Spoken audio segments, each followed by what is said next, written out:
एक बार एक व्यापारी अपने किसी काम से कुछ दिनों के लिए प्रदेश से दूर गया हुआ था।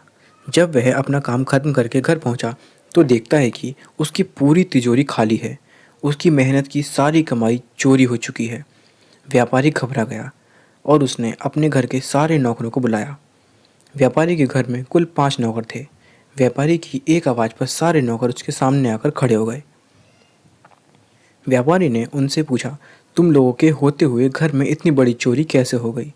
जब चोर आकर मेरी तिजोरी साफ कर गया उस समय कहाँ थे सबके सब? एक नौकर ने जवाब दिया, हमें नहीं पता ये चोरी कब हुई मालिक, हम सो रहे थे। उसकी यह बात सुनकर व्यापारी गुस्से से आग बबूला हो उठा और बोला, मुझे तो लगता है कि तुम 5 में से ही किसी एक ने ही चोरी की है। तुम्हारा हिसाब अब बादशाह अकबर ही करेंगे। यह कहता हुआ वो महल की ओर चल पड़ा।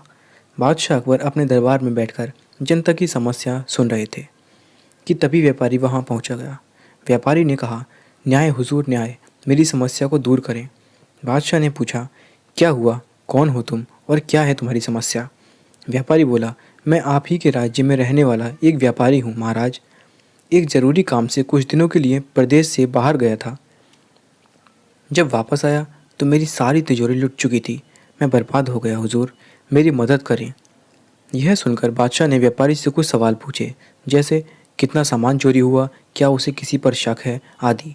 सवालों के जवाब मिलने के बाद अकबर ने व्यापारी का मामला बीरबल को सौंप दिया और कहा कि असली चोर को पकड़ने में बीरबल उसकी मदद करेंगे। अगले दिन बीरबल व्यापारी के घर पहुंचे। उन्होंने सभी नौकरों को बुलाया और उनसे पूछा कि चोरी की रात वो सभी कहाँ थे।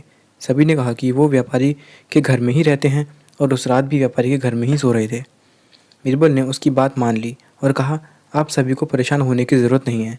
मेरे हाथ में ये 5 जादुई लकड़ियाँ हैं। मैं आप सभी को एक एक लकड़ी दूंगा। जो भी चोर होगा उसकी लकड़ी आज रात 2 इंच लंबी हो जाएगी और चोर पकड़ा जाएगा। हम सभी कल यहीं मिलेंगे। यह कह बीरबल ने सबसे हाथ में एक एक लकड़ी पकड़ाई और वहाँ से चले गए। दिन ढल गया। अगले दिन बीरबल फिर से व्यापारी के घर पहुँचे और उन्होंने सभी नौकरों को अपनी अपनी लकड़ी के साथ बुलाया। जब बीरबल ने सबकी लकड़ी देखी तो उन्होंने देखा कि एक नौकर की लकड़ी 2 इंच छोटी है। बस फिर क्या था, बीरबल ने तुरंत सिपाहियों को उस नौकर को पकड़ने का आदेश दिया।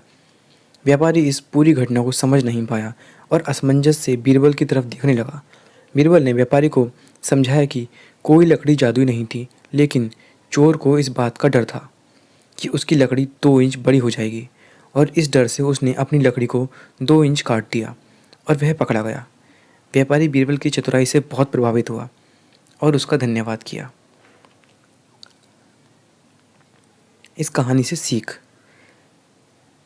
गलत काम चाहे जितना भी चतुराई से किया जाए, लेकिन वो सभी की नज़रों में आ जाता है और उसका अंजाम हमेशा बुरा ही होता है।